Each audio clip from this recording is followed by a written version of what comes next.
All right. I'm excited about this episode. I'm inspired about this episode of the podcast. It's Jake Tapper, a broadcaster, a true broadcaster and journalist at CNN. He is a person that I'm connected to, did not know I was connected to. He has, I'm going to get it right totally. He has the lead with Jake Tapper, which is every day. It's a weekday television show. And then on Sundays, he has State of the Union. He is a man whose parents both live in Philadelphia, and his mother knew my mother. And I didn't know that. And I reached out to him one night because I was watching his broadcast that day, and he just made me feel better. He said things that were not that biased, that were just truthful, and it's how I felt. And so I noticed that he was following me on Twitter. I direct messaged him, or as we say, DM'd, which sounds kind of weird. And but we say it. We all say it, right? I guess. And he reached right back, telling me what a fan his family was, and it was so heartfelt and kind. And then he told me that our mothers knew each other at Children's Hospital in Philadelphia, because my mother worked there, and so did his. And it just touched me. And then, of course, I did the full court press and asked him if he would be on my podcast. So that's what you're going to get to hear, is what can happen just out of a Twitter direct message. So I have to tell you a couple pieces of business, which is to rate and review and subscribe or follow the podcast, however you get your podcasts. And I'll be calling you guys. There's a phone number up there that you can call. Leave a message when I tell you on Twitter, Instagram, or Facebook, and I'll call you. And I'd love to talk to you. But with no further ado, here comes someone that I have utmost respect for, and he is genuinely a good person, Mr. Jake Tapper.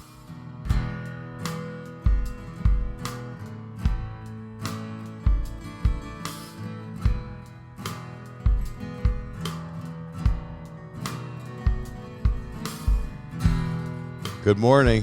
How are you? I'm okay. How are you? Good. I'm good. Are you all right?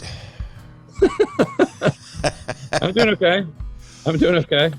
That's kind of why I called. You just want to make sure I'm all right? I'm hanging in. I really do. Do I seem like I'm not doing all right, or you're just worried because the dystopia is so awful that everybody's having a hard time with it, and you know that I can't look away because it's my job? Is that? Well, I had instinctual thoughts about you from watching how you broadcast. I didn't even know we had ties through our mothers from years ago. And I watch you and I know that you need honesty. And I have similar qualities. And I don't like getting into it. I don't like it, but I get really angry when I'm told untruths, and it affects me emotionally. Yeah, so it's very upsetting. Especially when it's about like serious things like life and death, right? I mean, like when it's, are we on? Is this, have we started? We have. Okay, yeah, that's right. If that's cool. Yeah, totally. Yeah, I mean, I think, yeah, it offends me. It truly does. It truly is offensive to me when, for instance, I can't get a straight answer and I'm talking about the coronavirus, and I'm just trying, or lies are being told about the coronavirus, which continue to be told. And then in addition to the lies, there's also the refusal to publicly acknowledge truths, which is also not as upsetting and in some ways understandable, but also upsetting. Such as, for instance, the testing czar, Admiral Brett Giroir, was on the show yesterday on my Sunday show, State of the Union. And he was, giving the correct scientific medical answer about masks and distancing and, what people should be doing. And I kept on bringing up President Trump's rallies, which, are completely against everything he was saying. And I feel like I understand that this is me assuming what he thinks. This is not based on any conversation I've had with Giroir, but just knowing how other people who consider themselves patriots have tried to steer their various ships in this time of the Trump tsunami. They feel like it does no good to pick a fight with the president, by which, and that the definition of picking a fight with the president is now saying a truth that the president doesn't like. And that feeds him. It somehow feeds him to react with more energy against it, and then he doubles down on the fallacy. Yeah, even if it's against his own best interest, like just happened today. Susan Collins, senator from Maine, running for re-election, Republican, said that she thinks that the vote and for a new Supreme Court justice to replace Ginsburg should, come after the election, and the nominee should be picked by whoever wins the election. She's trying to win a Senate seat in a state that right now Trump is losing in polling. It's very competitive, and she's in a horrible position because she's been trying to navigate this. She needs to win Biden voters to vote for her. It's just very complicated for her politically. And Trump attacked her. People aren't going to stand for that, blah, blah, blah. For his own best interests, he needs to create a permission structure for Trump voters to vote for Susan Collins. If he wins, he needs Susan Collins to be in the Senate. But he can't even wrap his head around that, because all that matters is loyalty to him. So it's just none of it makes sense. And I have thought, and I'm sure you have too, I know exactly what to write for this man in prompter that can totally have everybody sway. If you're undecided, you will vote for him. If he says, okay, I was a little heavy-handed, I made some mistakes, I'm a very passionate person, I sometimes talk without thinking. None of this is possible in reality. It's too late for any of this, but yes. No, but it's not. It's not, because that's how we react to the last 40 seconds we heard right before we go into a voting booth, if you can find one. If I have 60 mailboxes in my backyard, by the way, I don't know how they got there. I think that there is, for people who are not naturally partisan, Democrats or Republicans, I think that the beginning of the Trump presidency was, a lot of people looked at it as, there is opportunity here for this person to be a great president and unite the country. He is not particularly ideological about anything. He's not particularly partisan. He used to be a Democrat. He's given money to Democrats and Republicans. Really, this guy could theoretically sign immigration reform, sign infrastructure bills. I mean, he could do a ton of things, but I think at this point we have seen that even if he's capable of reading what you wrote for him, Bob, on the teleprompter, I'd add some jokes too. He would like those. He has a sense of humor. He actually does, but he wants to be Don Rickles, but Don Rickles came from a place of love, and you got to have empathy and love to really reach everybody. And Don Rickles, and to be honest, Don Rickles, may he rest in peace, his act wouldn't really cut it today. No, I miss him, but he could not be doing it right now, except for the people of his age group or younger that get it. That meant that he meant no malice, but it is a dated thing. As brilliant as Puerto Ricans he was. Or whatever. I mean, you couldn't really do that today. I'm not saying. Yeah. Anyway, you get my point. Yeah, but I do. But my question for you is how. So you wake up in the morning like this. Yeah. I wake up in the morning and so the eyes open and you go, oh God. Well, to tell you the truth, like I get up. I often wake up at like I normally like wake up time is 7, but these days I've been getting up at 5:36, 5:30, 6, and not for any reason, checking my phone, seeing if there's any news, and then I'm able to go back to sleep. But like my body's waking me up. This has been happening just, I don't know, the last few months, I guess. I think you're in unity with a lot of people. I mean, that's what I'm doing. I'm getting up to see what hammer dropped today, what has happened, what was said last night, what was the 3 a.m. tweet. It's really, and there's less of that. There's less 3 a.m. tweets, but more daytime capital letters tweets. I don't know if there are less of them or just we're paying attention less to them, because because sometimes there will be something, somebody will say something, and President Trump tweeted something, and I'll look, and he tweeted it at like 12:30 in the morning. But just I was in bed, and I think people don't light their hair on fire as much anymore which is the color of his hair is actually fire. See, that's a comedian thing. That's not fair. You don't make fun of people's appearances. I don't. But I'm an easy audience, so I will say that. But you're also, I have to say this because I adore what you do, because you're really trying your best and you succeed in being a journalist. And some people might not think that if they don't fall on that side of the line. If they go, oh well, CNN is as bad as Fox, and everybody's going, but the end of the world right after this, you know. That's an important message. Do you fancy yourself now? Not fancy yourself. You're a journalist, correct?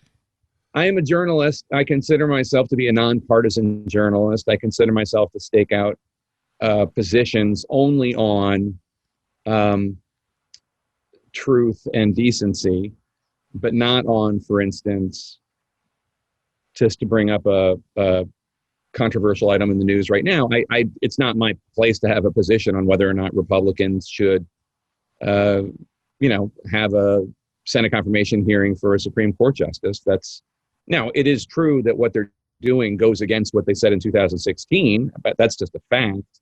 Not all of them. I mean, some of them had special little clauses in their statements. Like Mitch McConnell was very clear that, we shouldn't do this during an election year because Obama and the Senate are different parties. But not everybody got the because Obama and the Senate are different parties memo. And some people just said, we should let the people decide if there's a vacancy during an election year. In any case, the larger point is I don't have a position on it. I'm happy to point out the hypocrisy, but it's not my place to have a position on it or have a position on whoever he nominates, just to present the facts about them. But there is a human decency in letting the body be. I mean, the body's not even, I mean, it's cold, and, there's not even, okay, I'm really sorry about her loss. Now, what we need to do now, I mean, that's just not human decency. Although I will say, I mean, Democrats and Republicans both did that. There was a lot of immediate push on what we need to do now as a first reaction from Democrats and Republicans. And 100%. I wasn't speaking only of Republicans. Anyway, my only point is but taking a position for facts and taking a position for decency. Like, for instance, it's been reported that the granddaughter of Ruth Bader Ginsburg took dictation from her about her, her last words about wanting to be her replacement to be named by whoever's elected in November, and that went to NPR, and the Supreme Court Public Information Officer confirmed that, and whatever. So that's her dying wish, according to the family, the Ginsburg family. Now, there's nothing in the Constitution that says you have to honor somebody's dying wish as to who replaced. I mean. And it's fine for people to say, well, I'm glad she had that dying wish, but we're going to go according to the Constitution, blah, blah, blah. I mean, that's an acceptable answer. That's what basically a White House official told me on Sunday morning. But for President Trump to go on Fox and suggest that this whole dying wish thing is a Democratic hoax, which he did, that's indecent. That's indecent. So, I mean, I think that's kind of like how I see myself in this political world of journalism right now is, I'm not going to take a position on her successor or the confirmation hearings or whatever, but I think it's fine for me to say the family is literally sitting Shiva right now. Right. And you are saying that her granddaughter is part of a Democratic. I mean, that's indecent. That's not cool. There's no human values. There's no just caring for actual family and just. I don't understand it. Every day, what I don't believe is that there could be this lack of caring for. I mean, the lack of empathy. I always think there will be some. I mean, when I saw Trump going to the plane and they caught him off guard, that was the most human moment I'd seen of him, where he found out for the first time. I'm not sure that actually was the first moment. I think it's possible that he was briefed. But either way, it was a fine and nice response. I mean, and he has not said anything negative about her. He's obviously been told this woman was an icon. Don't say anything bad, and he has behaved so far. But I mean, he was told that though. He had. I think he had to be told she was a good woman. I think that's possible. I think it's possible somebody said, "Don't say anything bad about her. She was beloved." Even even Scalia, the Scalia family loved her. I mean, like people liked her Right. as a person. She was an icon, even if you didn't believe in her politics. But I mean, it's just like him saying nice things about George Floyd and then retweeting some crazy video of Glenn Beck and some other person trashing George Floyd. And it's just like, I mean, literally, I mean, or all the trashing he's done of John McCain, not here to defend himself. I mean, I don't get it. But you and I were raised very similarly, I think. Yeah. By Jews in Philadelphia and taught to like. Oh, we just lost a bunch of listeners. Well, we'll get the Jewish Philadelphia market. That's really important. It's big. You got that main line. You were there. You were in Marion, right? Well, my dad lives in Marion. My mom lives in Center City. But just to educate people, I heard about you before the world heard about you because my mom and your mom both worked at Children's Hospital, and they would have lunch together. And so I had heard about you long before, and then you moved to Hollywood to become a big deal. But my mom live in a single apartment in Palms. Yeah, but then you became big, and then you brought your family out with you. That's right. when my mom lost touch with your mom because you moved them out, which is so nice and sweet. And when I told my mom that you and I were talking, she was so excited, and she remembered so many things, including how excited your mom was when you got your first gig, which was a tire commercial in Philadelphia. My ex-wife, my ex-in-laws, my ex-father-in-law owned Atomic Discount Tires. He called it Atomic because it was first in the phone book. That's brilliant. And I did 9 television spots for, I think, $2,000. Big money. And when was this, the 80s? I had nothing. I was 77, something like that. But I had made a film about my nephew who had his face reconstructed while I was at Temple University as a documentary student. And it was about his face being reconstructed at Children's Hospital. And my mother helped even tee up him getting the surgery through insurance and stuff. And so I filmed at Children's Hospital. I was there a lot. I even filmed a surgery of another kid having the same surgery, very dramatic surgery, where they take your face off and reconstruct it to help him. Oh, amazing. Is he doing okay? He's doing really well now. He's a realtor and an event planner, as his mother would have been proud. But it's really interesting because we have something else similar. I went to USC. You went for one semester and quit. Right. Their film graduate program. Yeah.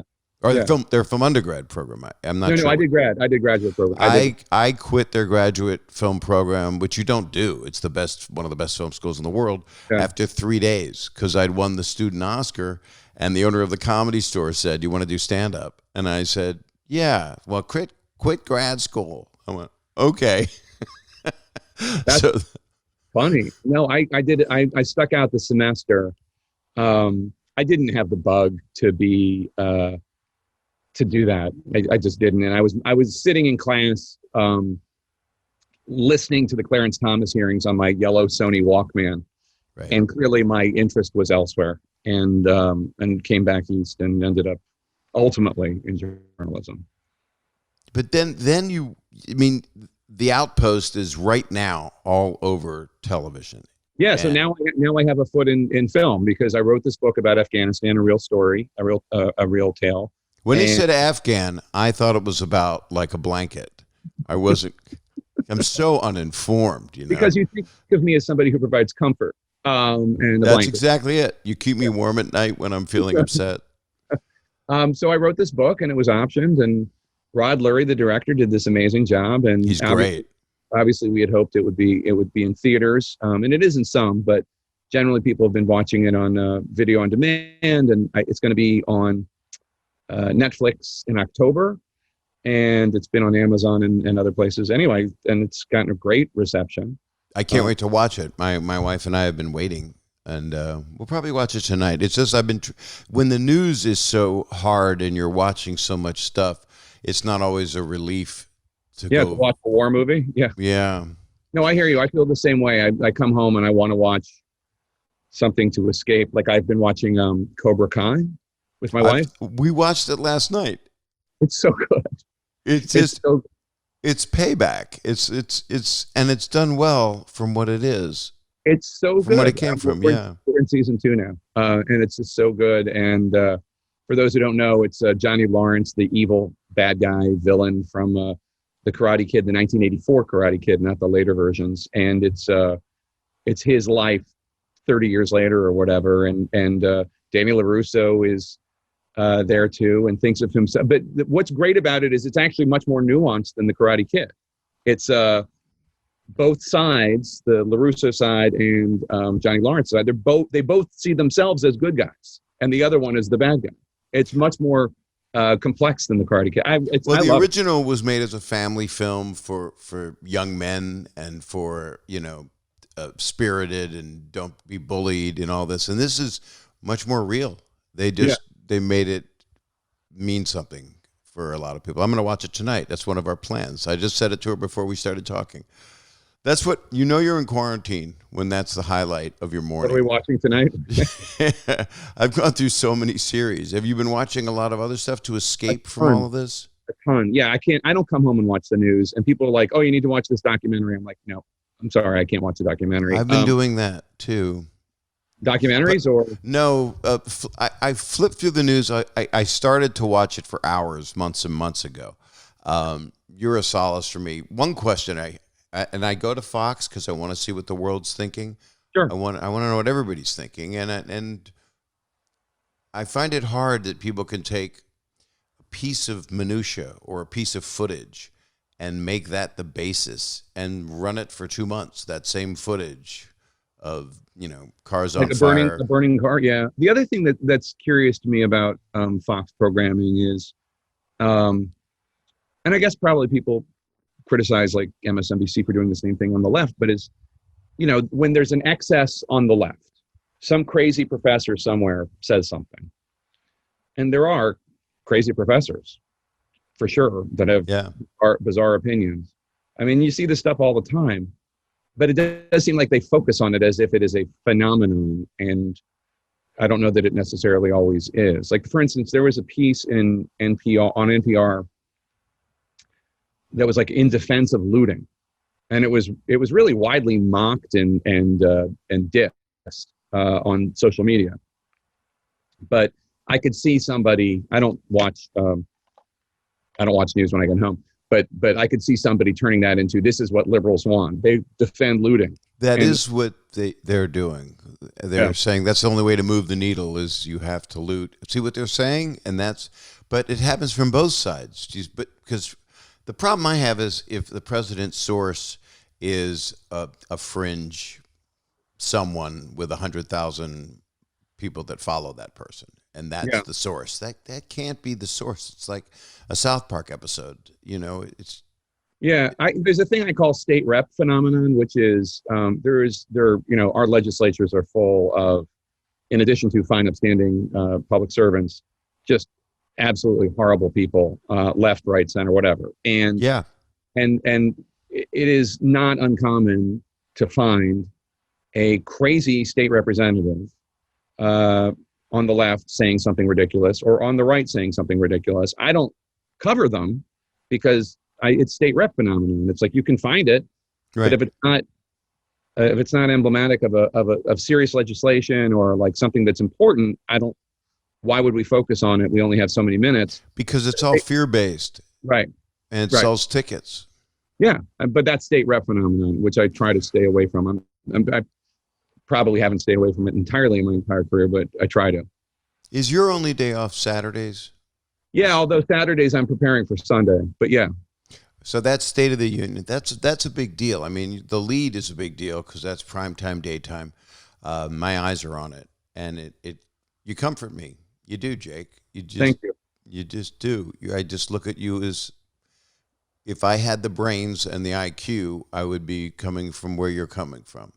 Well, that's kind of you to say. I mean, I know people, because I hear from them, like, say, you seemed rattled today, and that bothered me because normally I think of you as, they'll say that to me. Yeah, you've had a couple of anger headlines, but CNN likes that because it means, look what's going on, and that. Yeah, but it's never. I mean, I like, for instance, I had on two Trump administration guests yesterday, and there was no anger. There's no. We had discussion, debate, whatever. The week before, I had on Peter Navarro, and Yeah, was that different. traveled. Yeah. Well, because I just was trying to get him to answer a very basic question, which I thought was an entirely fair question. And in fact, he said he wanted to talk about the Woodward tapes.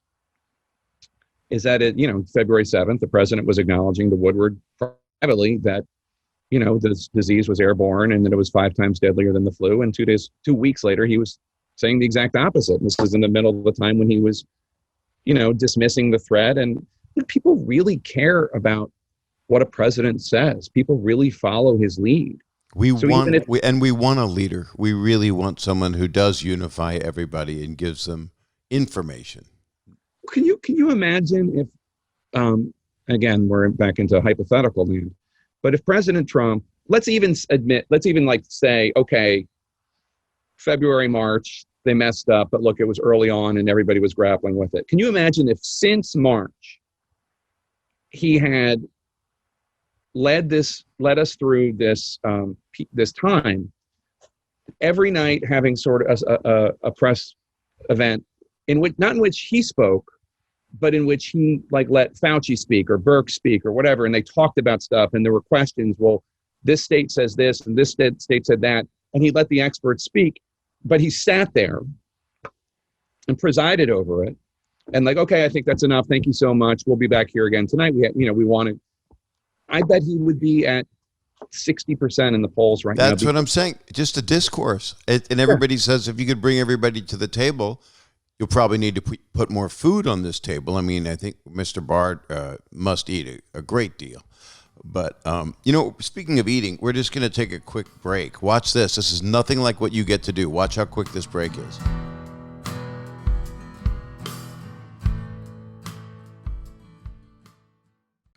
Okay, this is something I've been doing for a little while now, and I get to use it. And I can put these sheets in that are stickable in my printer, and it's stamps.com. And this is because if I don't want to go to the post office and I want to be able to mail stuff, well, I'll tell you what's going on. You know that as we slowly adjust to a new normal that we're all doing, we still need to be smart about how we do business. So luckily, there is stamps.com to make things easier.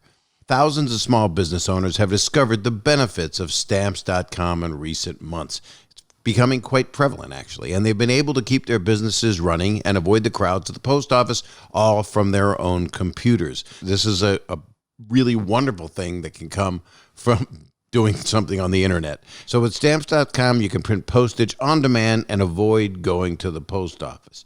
That's a fun thing to do. And you'll save money with discounted rates you can't even get at the post office. You could ask them for discounted rates. You don't barter with someone at the post office. You can't do that. Stamps.com also offers UPS services with discounts up to 62% and no residential surcharges.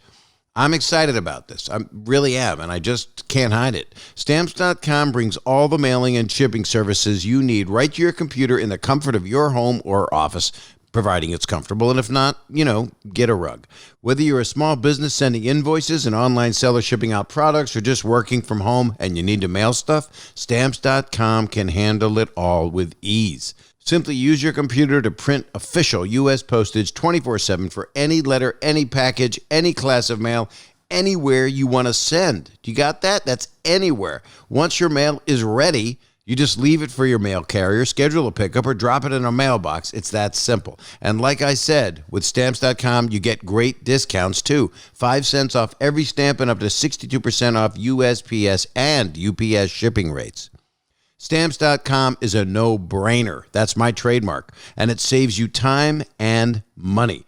And right now, my listeners get a special offer that includes a 4-week trial plus free postage and a digital scale without any long-term commitment. A lot of you don't want a long-term commitment. Some of you do. In any case, you can have a long-term commitment with Stamps.com.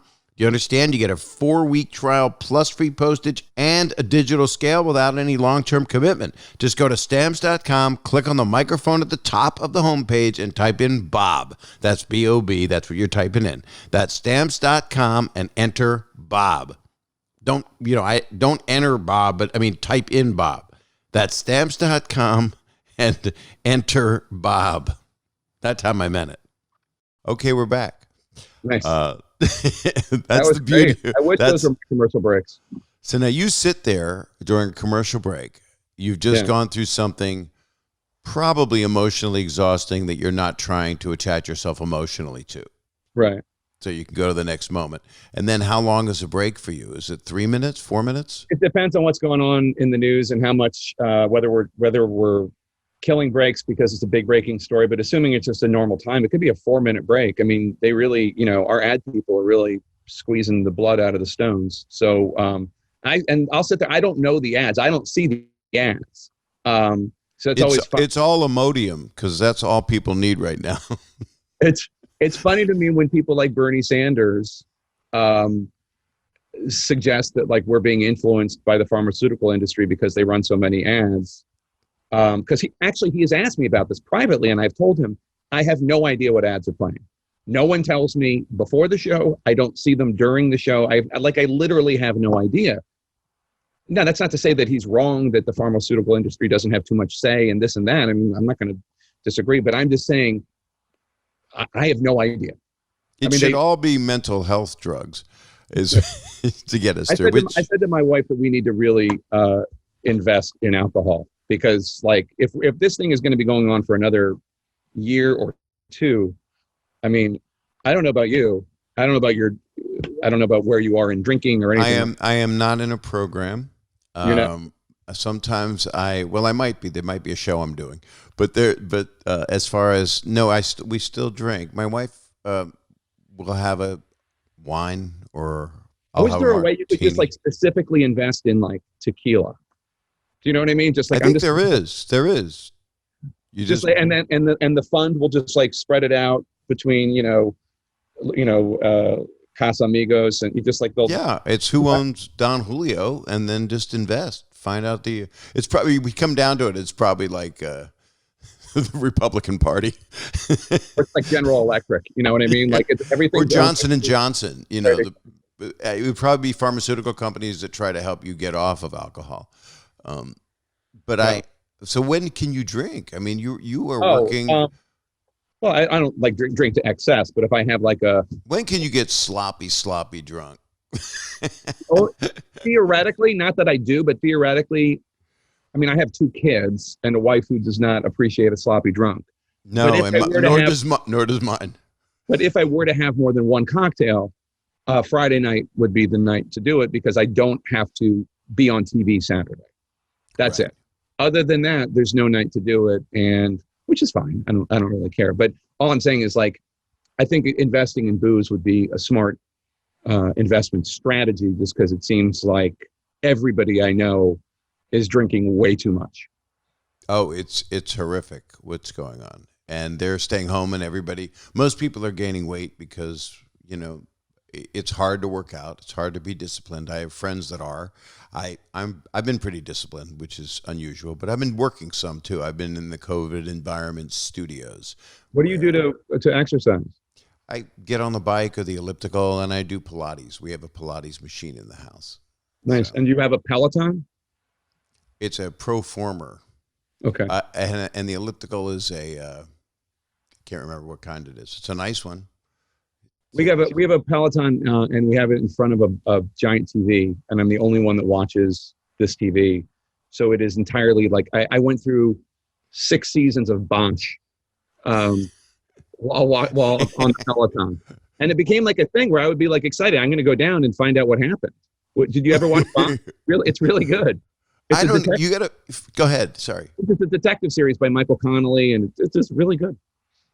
And a Peloton is what I wasn't sure of. Is that the one that has the screen that takes you through it virtually? Is that? It's the one that has a screen that has somebody yelling at you and what to do and turn up the stress and turn up the speed and this and that. But I like that. Can you program it to have a German accent? Because I'll follow that.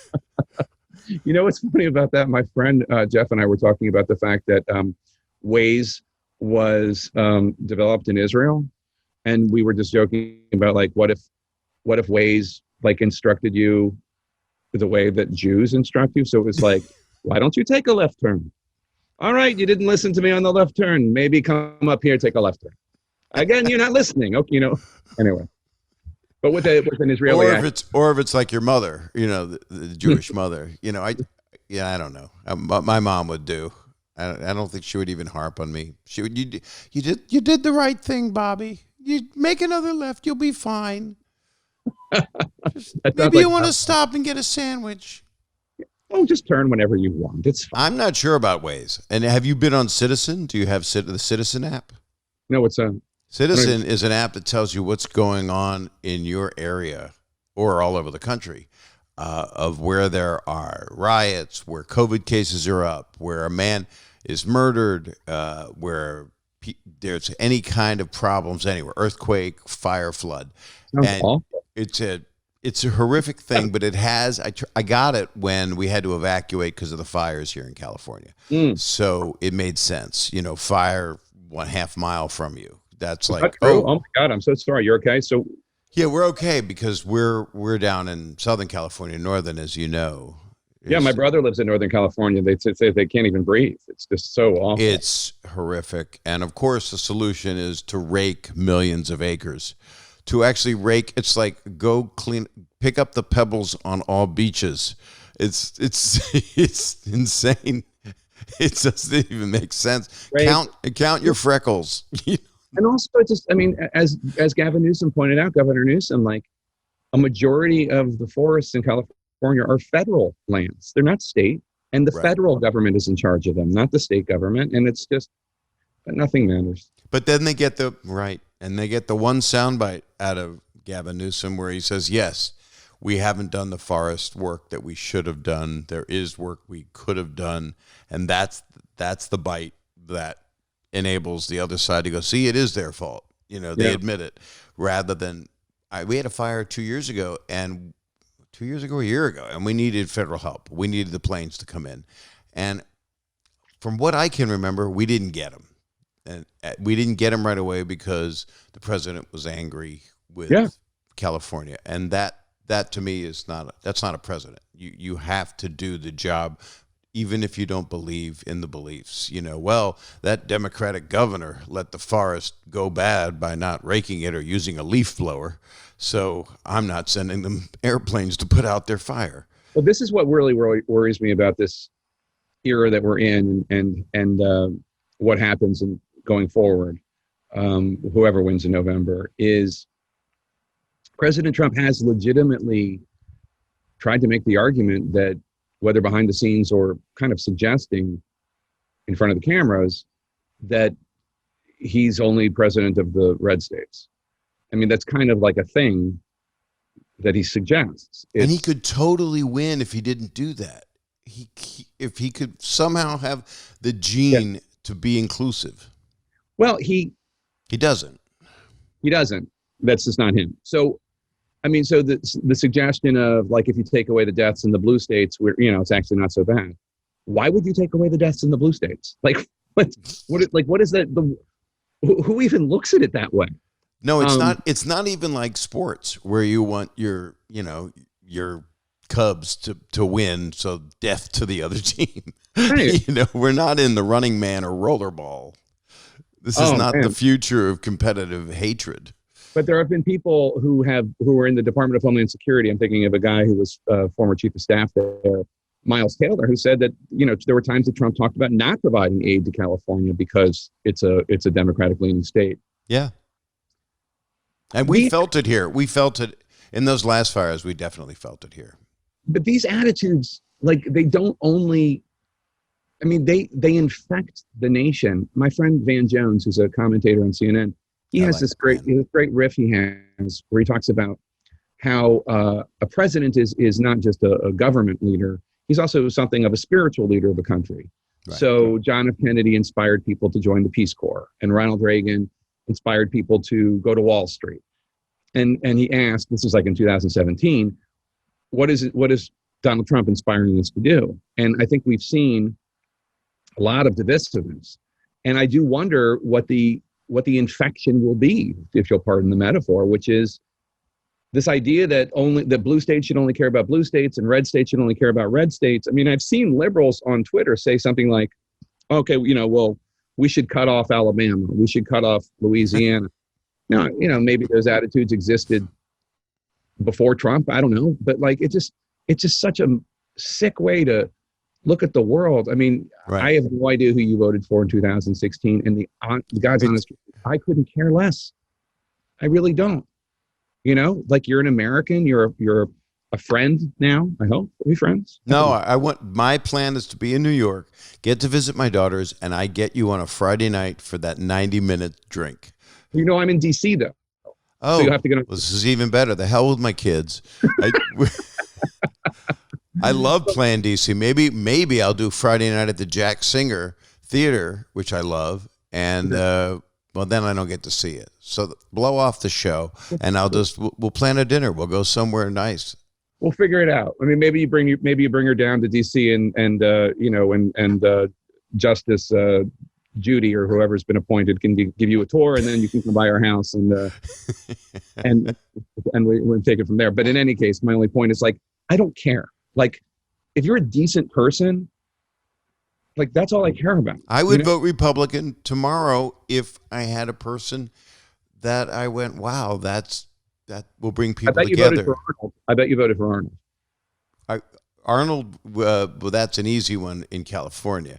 But Arnold, and I'd known Arnold, and I would visit the White House because Barbara Bush was very kind to me, and I came there and did things for athletics in schools, and I went to when Clinton was in office, and Hillary had lunch programs and reading. I went for them. I go to where it makes sense for a good noble cause for someone who's coming from a good place. So I'm proud.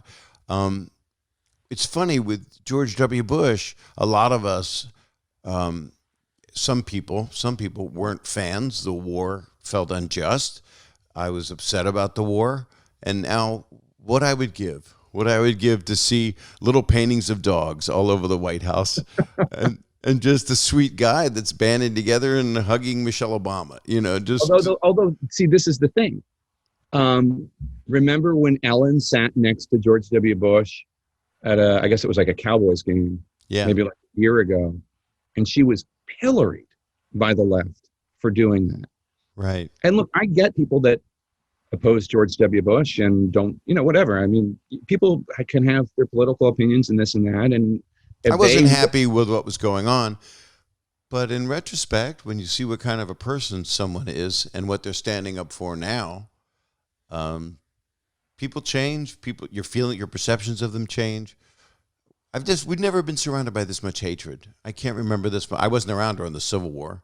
I wasn't around. My dad was around during the Depression, so he saw people. He knew people whose fathers jumped out of windows. He knew a couple people because people were broke.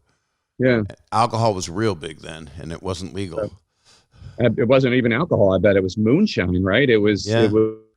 It was like rubbing alcohol that people lived on. Rubbing alcohol and gefilte fish. That's what they lived on. No, it wasn't even gefilte fish. It was just that jelly that would like the congealed jelly. See, that's wrong. That's the jarred and canned gefilte fish. That is really upsetting. That's the kind of stuff like an alien baby is born out of. And it's got carrots in it. It's horrific. You need to have real gefilte fish. If people don't know what we're talking about, it's a little fish. It's kind of round, like a meatloaf.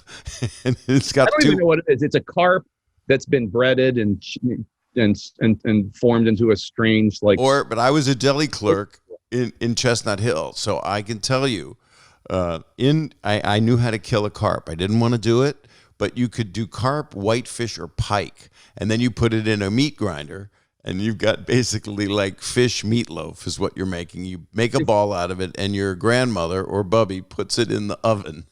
See, this is like music to my ears, but I have to tell you, like, like I would get mocked in college when we would order like hoagies, and I would order a tuna sub, a tuna hoagie.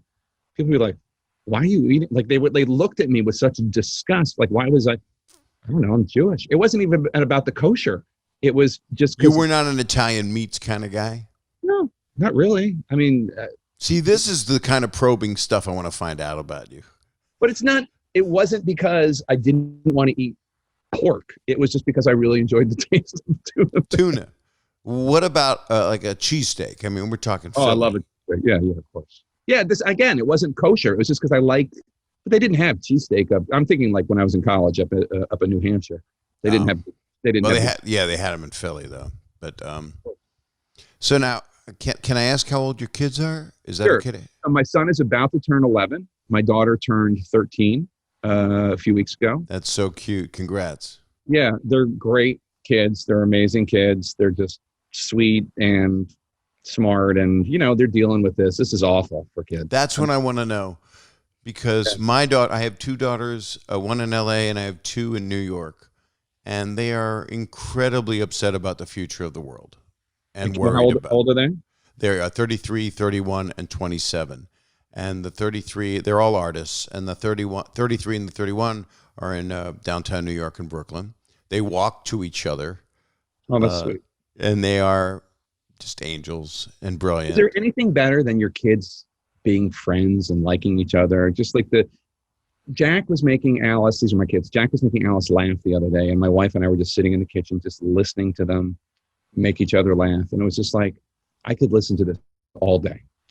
I don't even know what they're laughing at. I'm sure it's stupid, but like it's just music to my ear. I'm sure they're morons, but I'm sure it was about parts or something. No. But I'm just like, what?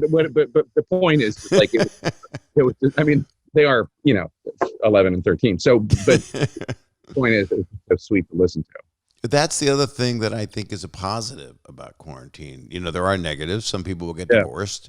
Some people will split up. Some families can't be together.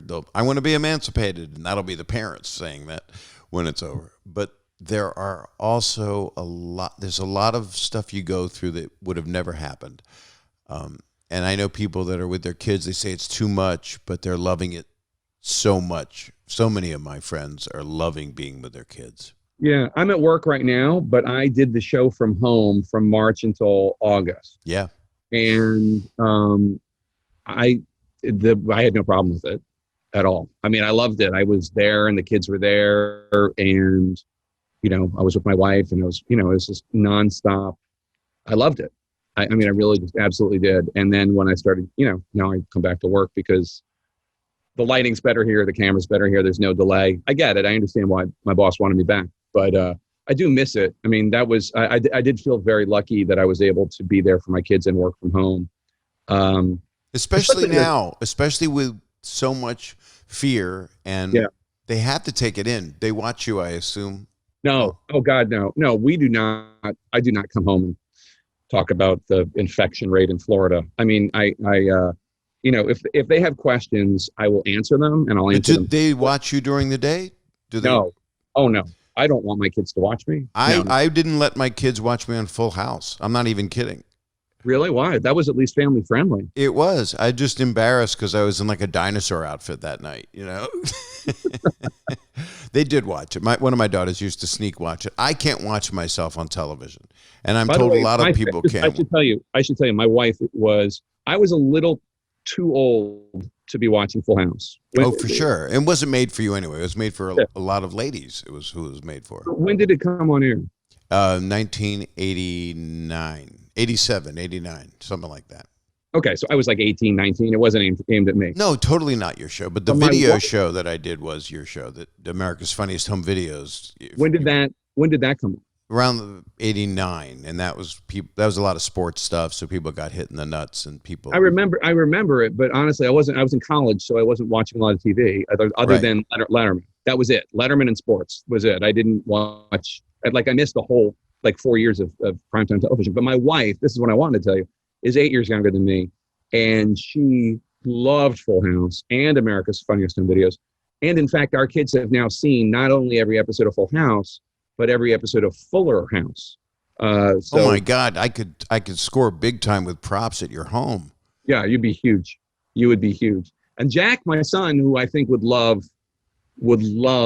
America's Funniest Home Videos. Although I guess it's still on, right? It is still on. Alfonso hosts it, and it's still like one of the top 10 shows on TV. It's amazing. You have a piece of it, right? No. I was a well-paid hired hand. Oh, okay. For some reason, I thought you had a piece of both those shows, but I guess because I have pieces. I have pieces from the shows. I have things from the set. I got the barometer. Like that you. Just you were you didn't, you made some money. That's all. Yeah. I remember hearing during that era you made some money because I do remember, by the way, the first time I ever saw your stand up, which is so good, and obviously, thank you, Jake. Not, not for your kids right now. It's not Full House ish at all. No, but I was like that before I did Full House. Right. And they saw that, and then you got Full House. But it's so good. When can I see you do stand up? That's what I want to know. I am actually going to go do something at the end of this week. I'm going to Ohio, and Dave Chappelle has invited me to be part of his summer camp. So I get to go there with these wonderful. Does that mean it will not be televised? It will not be. It might be filmed, and he might release it as something one day. But my new special, I would have shot around now if there had not been this horrific. I don't know, but we were getting ready to go, and then we would have found out where it was. But I hadn't even started. I was about to start the whole tour, and then it'll be next year sometime. But you'll be the second person to know. I'll let you know because it's really so good. Maybe you want to do what Ellen did. She came back today. I don't know if you saw, and in her audience, she has like little vertical. Yeah, they're all doing that. I was on the premiere of Kelly Clarkson's show, and that also came back with a Zoom audience, with the vertical Zoom audience. And I did another show on Fox that's a spinoff of The Masked Singer, and Ken Jeong's hosting it, and it's called I Can See Your Voice. And that audience was also Zoom people, and they are part of the show. It's not nothing. It's not. And I sometimes find it more palatable. Once in a while, there have been some real fun things that have happened through the Zooms that you wouldn't normally get. I just like that people adapted, that people are trying to be at a higher ground and trying to entertain people still. And that's why, well, first, thank you for being on the podcast because it helps. I just said you take one more break because then I'll let you get back to, because you go to work shortly, don't you? You're like minutes away. I'm at work. Yeah, I got a little time. I got in like 15 minutes. I have to do my call with my staff to go over. Okay, so I'm going to take this quick little message.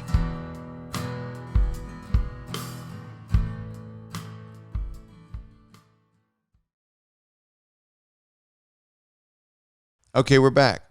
So now the call with the staff. So the staff says to you, this just off the wire. This just got said. No. That is always. We're constantly doing that. This is new. This is new. This is new. That's just nonstop throughout the day on email and text. At 2:00, so the show's on at 4:00 East Coast. So at 2:00, we just go through the show, the script and the questions for our guests and everything. And we just try to figure out the right tone and tenor and whether or not we're leading with the right thing and how we're doing it. Now we've been talking about it since 8:30 this morning. I've been talking about it with my staff, and they've been talking about it since 8 this morning about what we're going to do and what we're going to cover. Obviously, I think right now, I'll just look at the script file. We're going to lead because we're expecting Trump is going to talk in a few minutes and Biden is going to talk in a few minutes. So we're expecting to lead with whatever they say an hour before the show. And then there's a piece we have. Biden will be in Wisconsin. We have a political panel. Then coronavirus in the B block. C block is RBG and her death and senators. How are they going to vote? We have an interview with Senator Patrick Leahy. See, this is news to me. I didn't know we had this. Right. Senator Patrick Leahy was the top Democrat on the Judiciary Committee at one point. And then we have a piece on whether or not Biden is losing the war on door knocks. So that's it. Oh, I thought you were going to say doorknobs. I was like, we're down to hardware. Well, knocking on doors because the Trump team, they've been up and running now for 5 years, like getting. Donald Trump has been calling me. I can't block the number, and I answer the phone. He goes, "Hello, I'm Donald Trump," and I'm like, "No, okay, I just can't take it. Please don't call me at home." Yeah, you can't say to a recording, "How did you get this number?" Do you really get recordings from Trump? Every day. Seriously? Seriously. I'm on some kind of odd auto dial, and I don't know what to do. There's nothing I can do. And I believe no matter what happens, say he doesn't win, I believe I will get those calls for the next 12 years. Well, that list is theoretically not part of the government. It's part of the campaign. Right. So they will turn it over to whoever else. Turn it over to Trump TV, or, I mean, first of all, let's also just say he could very, very well win.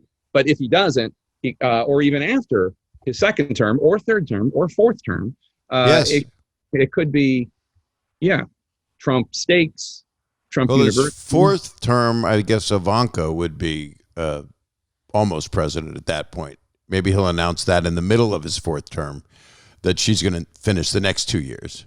She would have to, I think technically she would have to move to a different state, but that's fine. He's moved to Florida. She's in New York. Fine. Never mind. It's already taken care of. I think I read something about you and Ed Rendell. Was that an investigative thing that you had done? One of your earlier journalistic? No, when I was in high school, I interned for him when he ran for mayor. There you go. That's what I was thinking of. This is why I'm not a newsman, Jake. Well, you knew there was a Rendell thing. Yeah, he was a great mayor in Philadelphia. He liked me. He came to see my stand-up. He was very nice. He says, I need a picture for my office. I told him to please hang it in your bathroom. And so supposedly, while he was mayor, there was a picture of me over his toilet in his office. He told me that you were his second favorite Philadelphia Jewish comedian after David Brenner. David Brenner, yes, another Temple student. Yeah. Have they brought you back at all, Temple? I came back because Lou Klein was a mentor, and I was an intern on the Mike Douglas show when I was like 18 years old. And so I've come back and done a couple things. I haven't spoken at graduation, which I've wanted to do. That's great. I just need to ask them and give them some money, I think, is kind of the key. That's it. That's it. You haven't given money. That's you've diagnosed the illness right there. I think I have. I got a Lou Klein Award a couple of years ago. Did you know Lou? Did you meet him? No. He was a great guy. He was one of the guys that started NAPTY, one of these real cool. Oh, amazing. Yeah. No, he's a legend. I know you got to go to work, but I just wanted to somehow end on a positive note, because this thing, what's happening, you're going through the next weeks, and this is insanity, of which we've never seen. It's a cage match. It's like Thunderdome right now. Elections get nasty, but we already have President Trump tweeting or retweeting false allegations that Joe Biden is a pedophile. I mean, so we're way beyond anything this republic has ever seen. It used to be, and I know it because I used to be one of the smarty pantses that would say, well, hold on, in the election of 1800, allies of Thomas Jefferson would issue pamphlets calling him a hermaphrodite, which is true. But so there was always like, it's been worse. It's been worse. We can now say it has never been worse. It's never been worse. And by the way, it is really just one side. Because yes, Biden is doing attack ads, and I'm sure there are lies being told on the Democratic side, but there is nothing like what the Republicans. Can't he sue on defamation of character? I mean, not when you're a public figure. There really isn't. Ironically, Trump wants to change the laws, the libel laws and the defamation laws, but he would be the number one plaintiff. I mean, he would be the number one defendant in these suits. Yeah, I mean, there's no pictures of Biden with Epstein. You know, I mean, there's no video, and he denies he ever met the man. You know, once I'm lied to, you know, if trick me once, trick me twice, lie to me 300 times, and I'm pretty much kind of over it. I can't. 300. That's the one. That's where you draw the line. I think so. But it's also the lie on the lie to negate the lie 10 minutes later. It's very unfortunate that we're in a place that we can't have the Jimmy Stewart of it all, that we can't have Mr. Smith going to Washington to try to speak for justice and for kindness and for honesty. And that's why I so respect what you're doing, because your voice is really important right now. Thank you, Bob. Well, that's very nice of you. And I was very honored when I got the DM. I was also, as you probably could tell, very excited to tell you, and have been since like probably 1983, about our connection, about the fact that our moms were friends. And really, honestly, very amazed, because my mom, God bless her, lovely woman, But in her late 70s. But boy, she remembered everything about your mom. She remembered everything. Please so give my love to your mom, I and will. tell her there's nothing lascivious in that comment. And I You did don't have like to The work blue. Graduate You a do not have lot. to work blue. You do not have. No, no, I'm not even. I'm just a neighborly guy. But my mother was a very positive person. And I know, and they passed, both my mom and dad, but she would tell me, and I hear her voice sometimes much too much, that it's going to be okay, that we're going to get through this, that it might seem like all has gone to hell and that evil has taken over and these lies and inhumanities. My dad was very against human injustice and human rights, and I was raised the opposite of even understanding what racism was. I had to Right. learn what it was because wasn't raised that way. Right. And I Yeah. was there when there were segregated bathrooms as a kid, and I was 6 years old saying to my dad, what's going on? And he was emotional about it because anyone that thinks those kind of things are right is unfortunately misguided and needs to be retaught. It's amazing because it sounded, like I said, it sounded like we were brought up in the same house because my dad and my mom were the same, always talking about injustice, always talking about bullies. Frank Rizzo as the mayor in Philadelphia in the early 70s, and he was a bully. There were the Black Panthers were there, and they were definitely a radical group, but generally speaking, they were, they were trying to bring attention to the fact that Black people were not treated fairly and equally. And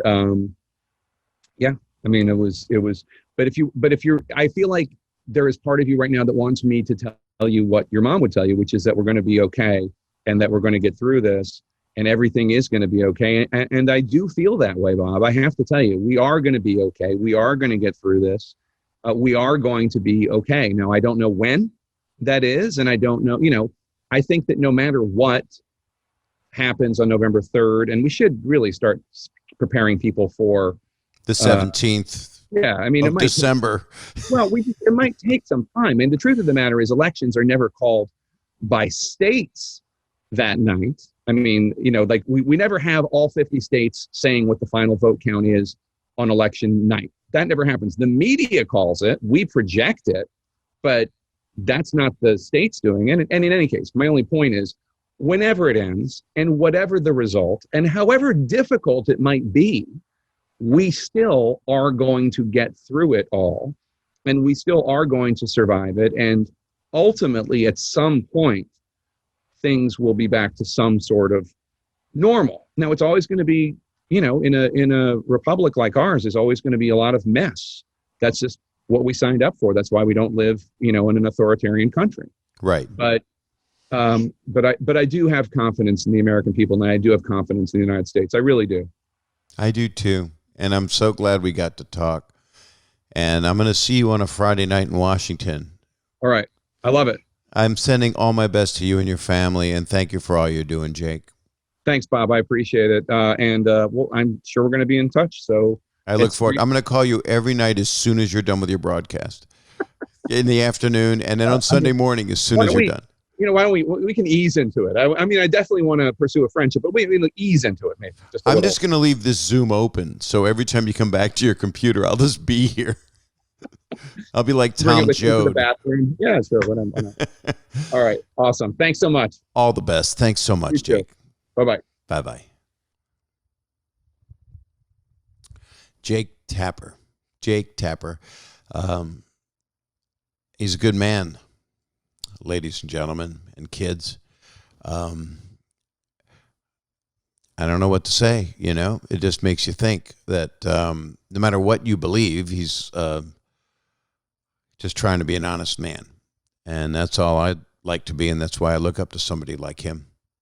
And he's so much younger than me. Why couldn't I have learned earlier? You can always see him every day on CNN during the day, and on Sundays, State of the Nation, and Friday nights, that's his drinking night. I don't know what to say. I really enjoyed talking with him. I'm sure you enjoyed listening to him. I hope you did. I hope you didn't have negative feelings, because I don't know why. It's a very positive, good human being, and trying to be the broadcaster that a lot of people need right now.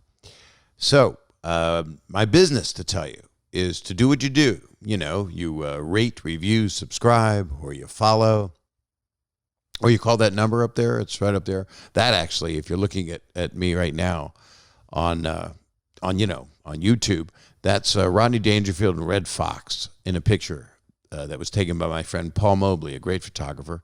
And that will be in the background because so many people complained that I have a wall switch behind me.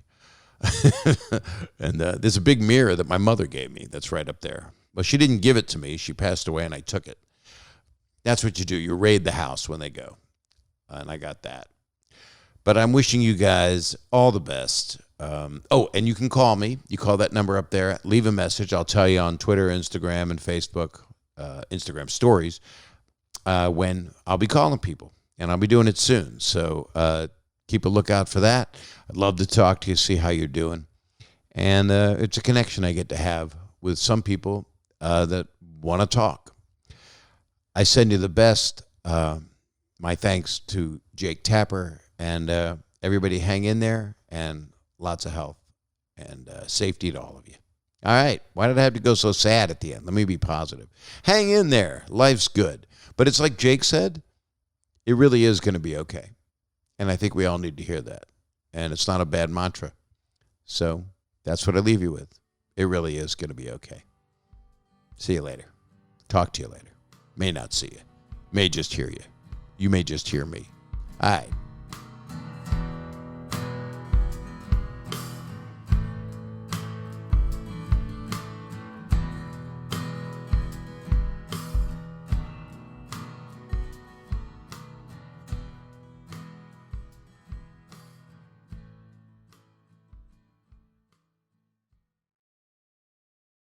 Okay, this is something I've been doing for a little while now, and I get to use it. And I can put these sheets in that are stickable in my printer, and it's stamps.com. And this is because if I don't want to go to the post office and I want to be able to mail stuff, well, I'll tell you what's going on. You know that as we slowly adjust to a new normal that we're all doing, we still need to be smart about how we do business. So luckily, there is stamps.com to make things easier. Thousands of small business owners have discovered the benefits of Stamps.com in recent months. It's becoming quite prevalent, actually, and they've been able to keep their businesses running and avoid the crowds at the post office, all from their own computers. This is a really wonderful thing that can come from doing something on the internet. So with Stamps.com, you can print postage on demand and avoid going to the post office. That's a fun thing to do. And you'll save money with discounted rates you can't even get at the post office. You could ask them for discounted rates. You don't barter with someone at the post office. You can't do that. Stamps.com also offers UPS services with discounts up to 62% and no residential surcharges. I'm excited about this. I really am, and I just can't hide it. Stamps.com brings all the mailing and shipping services you need right to your computer in the comfort of your home or office, providing it's comfortable. And if not, get a rug. Whether you're a small business sending invoices, an online seller shipping out products, or just working from home and you need to mail stuff, Stamps.com can handle it all with ease. Simply use your computer to print official U.S. postage 24/7 for any letter, any package, any class of mail, anywhere you want to send. You got that? That's anywhere. Once your mail is ready, you just leave it for your mail carrier, schedule a pickup, or drop it in a mailbox. It's that simple. And like I said, with Stamps.com, you get great discounts too. 5 cents off every stamp and up to 62% off USPS and UPS shipping rates. Stamps.com is a no-brainer. That's my trademark. And it saves you time and money. And right now, my listeners get a special offer that includes a 4-week trial plus free postage and a digital scale without any long-term commitment. A lot of you don't want a long-term commitment. Some of you do. In any case, you can have a long-term commitment with Stamps.com. You understand? You get a 4-week trial plus free postage and a digital scale without any long-term commitment. Just go to Stamps.com, click on the microphone at the top of the homepage, and type in Bob. That's B-O-B. That's what you're typing in. That's Stamps.com and enter Bob. Don't enter Bob, but type in Bob. That's Stamps.com and enter Bob. That time I meant it.